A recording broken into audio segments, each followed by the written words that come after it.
Última paragem Massamá, o romance de estreia de Pedro Vieira, publicado pela Quetzal Editores, é a nossa sugestão de hoje. Esta obra propõe a quem a lê o triângulo amoroso de Vanessa, Lucas e João e a doença, a frustração, a tragédia, vividas em Massamá, localidade para onde o comboio transporta os protagonistas deste livro e transporta o leitor numa metáfora de vida.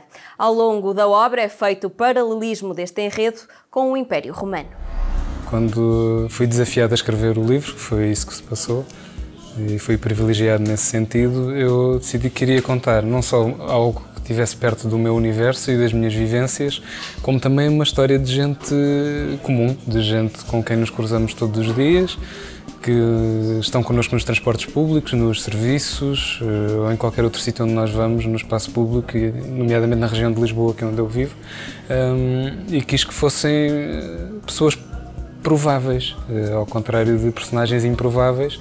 Eu não tenho nada contra, se calhar se tivesse outro tipo de músculo de ficcionista poderia enverdar por aí. Neste caso, refugiei-me no meu universo e nas pessoas comuns, que eu acho que realmente têm qualquer coisa de especial, ao contrário do que diz um título de um filme francês, que não tem nada. Eu acho que tem tudo e foi isso. Uma das razões porque os personagens não têm traços físicos, por exemplo, é porque eu quis que se parecessem connosco. É um triângulo amoroso. Se calhar a forma como os vértices do triângulo se cruzam é um bocadinho menos habitual do que é costume, mas é uma história de amor clássica e, como todas as boas histórias de amor, trágica e que não tem propriamente um plot, digamos assim, né? É assim uma espécie de pesadelo para os amantes do policial, porque tem um fim revelado no princípio e enfim, é uma catástrofe pegada, tem um bocadinho a ver com a nossa alma de fadistas e é uma história à portuguesa, nesse sentido.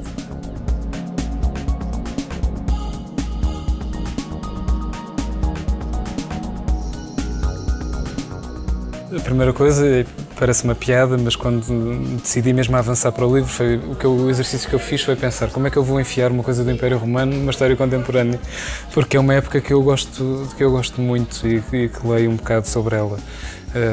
Exerce um grande fascínio sobre mim, porque acho que há muitos paralelos entre a forma como se vivia nessa altura e como nós vivemos agora.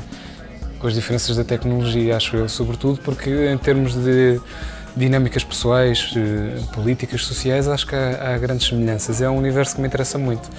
Daí destaquei um episódio trágico dessa época, de 9 depois de Cristo. Um episódio que foi determinante em termos psicológicos para aquela civilização. Foi a altura em que o Império parou de se expandir e nunca mais cresceu a partir daí.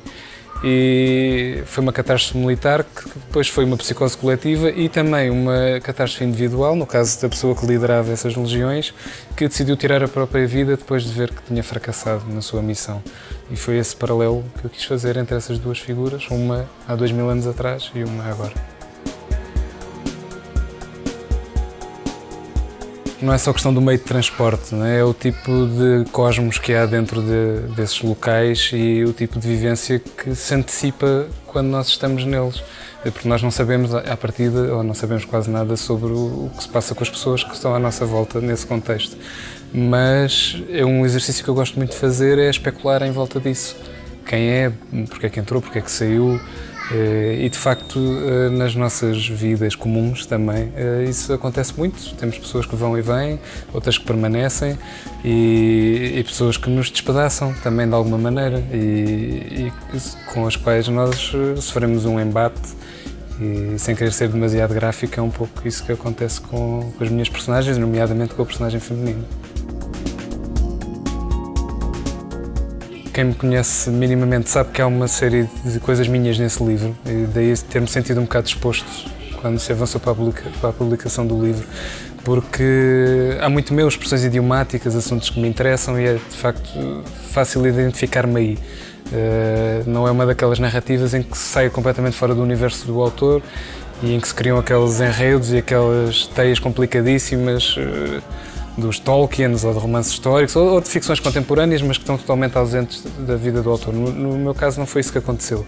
E a minha relação com a Igreja e com a religião é muito próxima, embora eu hoje em dia não seja um crente, mas a minha formação é essa. A minha formação é judaico-cristã, foi bastante vincada. As minhas raízes são do Norte, onde a religião continua a ser bastante presente. Eu acho que agora não tenho acompanhado tanto, mas tenho ideia que ainda é mais viva do que noutras regiões do país, e esteve sempre tão presente na minha vida que eu agora não resisto a trazê-la e a continuar a mantê-la comigo, mas de uma outra forma, com outro tipo de relacionamento. E é uma instituição com que dá vontade de brincar, sem dúvida. Última paragem, Massamá, de Pedro Vieira. Uma obra a ler. Até amanhã.